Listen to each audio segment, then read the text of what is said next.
Good evening, nerds around the world, and welcome to episode 33 of the Nerds Unite as One podcast. It is Paul English, joined by Jack Fern. Jack, how are you?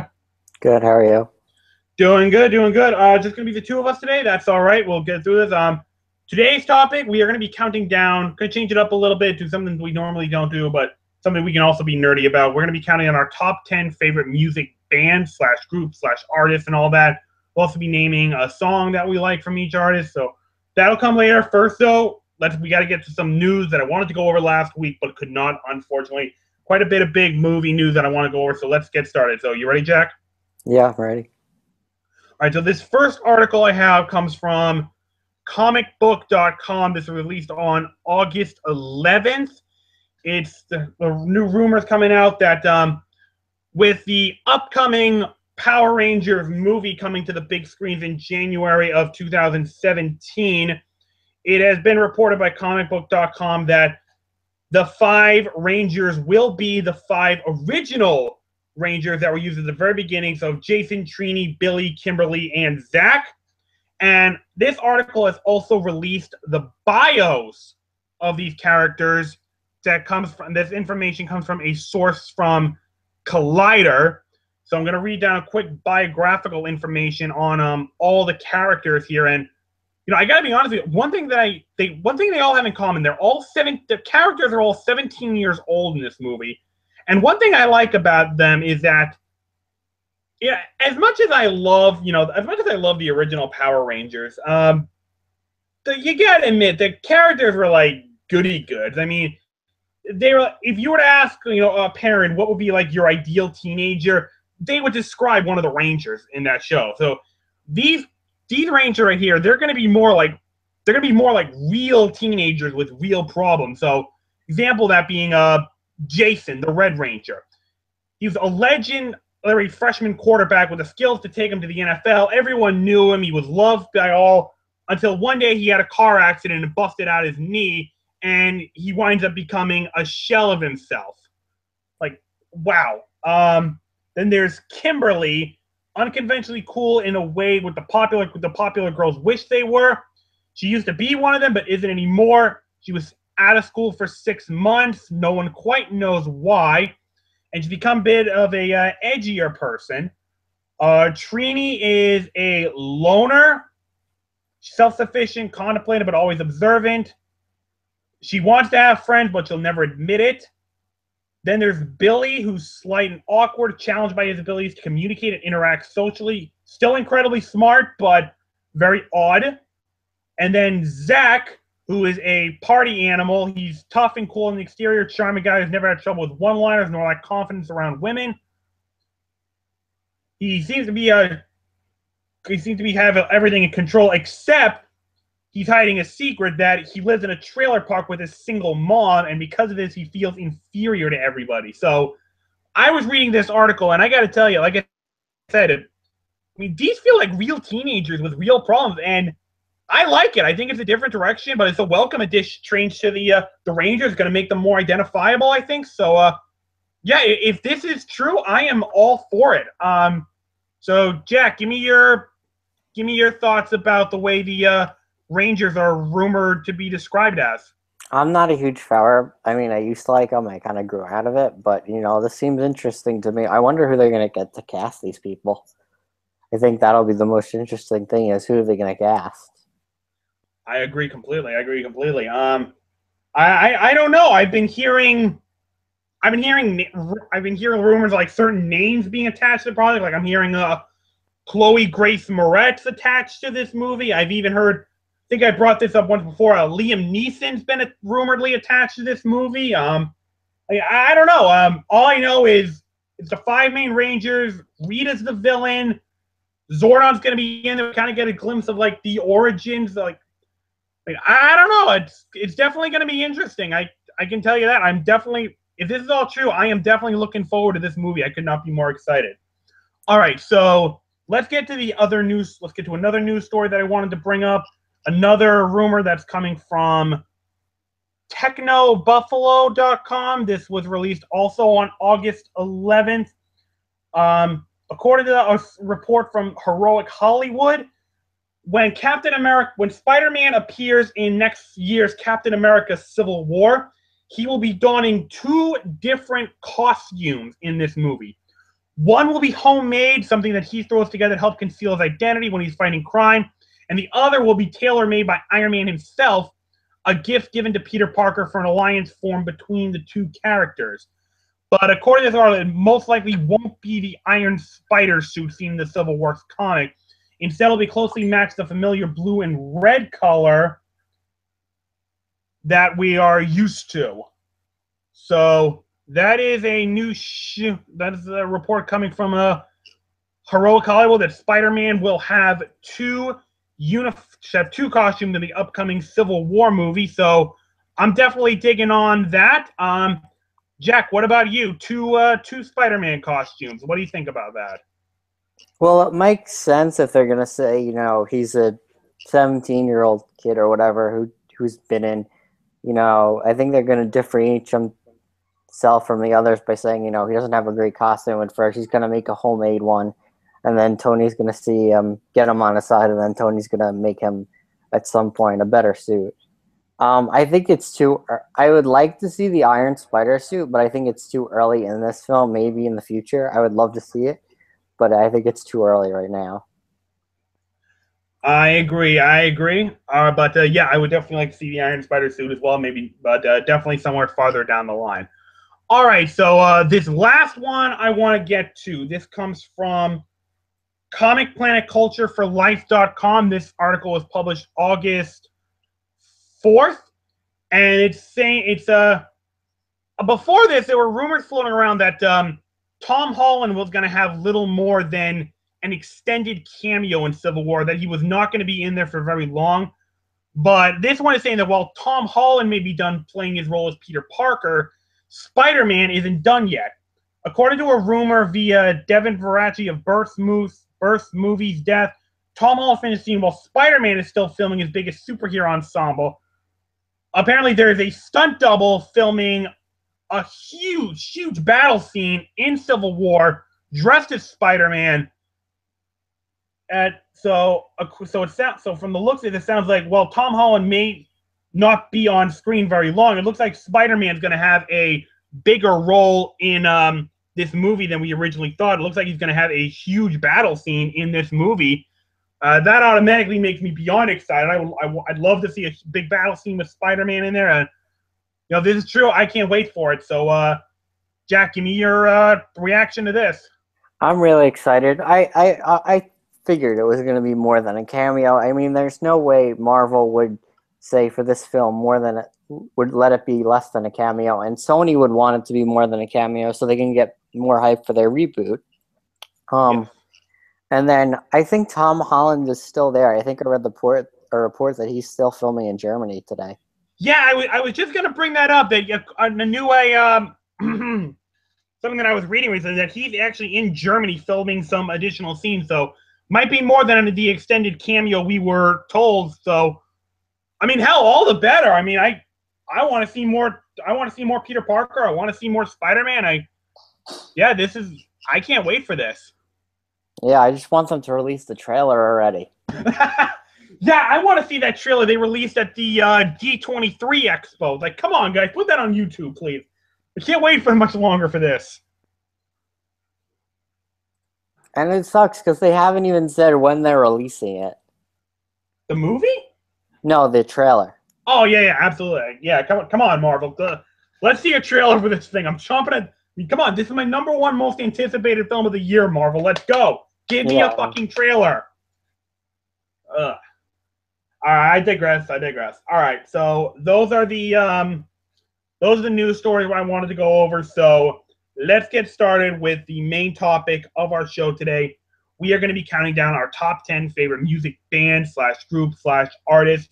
We will also be naming a song that we like from each person, from each artist. So here's how this is going to work. Rather than reading off all our lists at once, we're going to alternate from person to person. That way we get to our #1 at the last, and we're not hogging the screen all that much. But it's my understanding, Jack, you only have 7 people on your list? Yes. All right. So that being said, I'll go first. I'll name my 10 through 7, and then you'll give your number 7, and then we'll alternate back and forth. Sound good? Mm-hmm. All right. So here's my 10 through 7 names, as well as a song I like from each group. Number 10, Beach Boys. They're guys that are like rock icons, been around for 50 years. They scream summer, like everything that summer should be. Cruising, beach, girls. I mean, everything a boy needs for summer. Like, you gotta love the Beach Boys. They are classics. And a song I really like from them is Kokomo. I heard the Muppet cover of this when I was like 4 years old. Like, great friggin' song. Hearing the Beach Boys version, it's so good. So, gotta love the Beach Boys. All right, number 9, little nostalgia for me, and that's Baha Men. I grew up listening to them, little kid. I loved their music. They were a big part of me for my little childhood, made my childhood awesome. So gotta go them. And song I really like for them, obviously, probably their signature hit, Who Let the Dogs Out. I freaking love that song. All right. So number 8, again, another nostalgia for me. Smash Mouth. Grew up listening to these guys throughout the 90s. I freaking love them. And a song I really like from them is, of course, one of their signature hits, All Star. Gotta love that song. Just jacks you up, makes you feel good. All right. So number 7, these guys are rock and roll gods. AC/DC. You guys are one of the greatest bands of all time. By many critics, fans, I'll tell you, AC/DC still know how to rock over 40 years later. Gotta love these guys. I have probably more AC/DC songs on my iPod than I have any other band. And one of my favorite songs from them is Rock and Roll Train from their 2008 album, Black Ice. All right, so that's my 10 through 7. So, Jack, you're up next. Give me number 7 on your list. My number 7 is Big Time Rush, and my favorite song is Boyfriend. Are you? Whoa! What makes you like Big Time Rush? You got to explain this. I really like the show, and I like their music, and I even saw them in concert. Oh my god! Yeah. All right. Then I got to mention, Jack. You got to explain why you like these guys. All right. Number 6 for me. I mean, this guy, like the parody king, Weird Al Yankovic. I've been listening to this guy since I was like 9 years old when I first heard The Saga Begins on radio. I laughed my ass off watching this song. It's so good. I love Weird Al Yankovic for so long. And my favorite song from him, what else but White Nerdy? I mean, come on, that's like a theme song. So actually, that was actually Caleb and I were talking about when we were first starting about making the show. We were actually going to have that be the theme song of the show, White and Nerdy. 2 white guys or a bunch of nerds. Like, it just fit perfectly. So, gotta love Weird Al Yankovic. He's number 6 on my list. All right, Jack, number 6, go. My number 6 is, I don't know if you heard of them. They're V for Villains. They're kind of like they're not a big thing, but they go to a couple of cons, and I saw them and they were really good. And my favorite song is Just Another Sinner. Okay. All right. Oh wait, you know what? I'm sorry. My bad. I messed up. Weird Al Yankovic was actually number 5. So let me give you the real number 6, and another nostalgic trip for me. Doobie Brothers, the first band I ever really liked. I've been listening to these guys since I was 4 years old. I don't remember this, but my mom seems to do it. Like, do you remember like being a little kid, like trying to call or vote for Doobie Brothers for Best Band of the Year at the Kids' Choice Awards? Even though she was telling me, Paul, they've been broken up for a few years. And I'm like, I don't care. And I still don't. I love the Doobie Brothers. They're a great band. I'll take any good Doobie Brothers song over any bullshit from Justin Bieber or Miley Cyrus any day. Those guys are fucking amateur sucks compared to Doobie Brothers. And my favorite song from them is Black Water. I've been listening to that song since I was like 4 years old. I fucking love it. All right, so that was my number 6. Weird Al is number 5, so I apologize for the mess up. So, Jack, give me your number 5. My number 5 is Linkin Park. Oh, many modern ones. Well, I like a lot of modern stuff. Okay. And my favorite song is In the End. I've been listening to these guys for years. I mean, just, back with CDs and listening to In the End all the time. And then like a year ago, I saw them in concert, and it was pretty cool. Okay, all right. So moving on, number 4, I have. These are my boys right here. Aerosmith, the bad boys of Boston. You can't grow up in New England without love and not love Aerosmith. Just impossible. You can't do it. And these guys, what can I say? They're a legendary rock band. I've been listening to them for decades, for over a decade. I love these guys, and my favorite song from them is "Janie Got a Gun" from 1989 album. A great song. The beat's really good. I love the vocals. Plus, Steven Tyler from New Hampshire, like me. I mean, you gotta support your boy right there, So yeah, Aerosmith number 4. They're my homeboys. All right, Jack, give me number 4 on your list. I think you're gonna not like my number 4 answer. Oh, God, no. Taylor Swift. Oh, jeez Louise. I like her stuff. My favorite song is "Just Another Picture to Burn." She was a little country before. Now she's more like pop, and I really like it. I know a lot of people don't. They have problems. I don't. I like it. So whatever. I don't have a problem with the way she looks, but her music, no, just not for me. All right, number 3, and this one's kind of cheating a little bit because I kind of have like 2 in 1, but both of these have like the same artist, and that's Phil Collins, both from his solo career and his time with Genesis. Like I freaking love his voice. I heard him on the Tarzan soundtrack with "You'll Be in My Heart," "Son of Man." Like, oh my God, I fucking love those songs. And as I grew up, I started hearing more of the other songs he did from Genesis, the other songs from his solo career. Like, this guy's got my all-time favorite voice in the industry. Like, no one to me has better vocals than Phil Collins. This guy is the man when it comes to that. So I actually have 2 songs on this list, one from his Genesis career and one from his solo career. From Genesis, I got "Invisible Touch." I mean, the beat is awesome. The vocals are great. I love that song. And from his solo career, I have "In the Air Tonight," which was from his first solo album. I got to tell you, a common trait among most rock and roll bands is they always sound better live. And this song is the fucking high point of that. I have never heard a song that transforms so much from going from an album track to a live setting.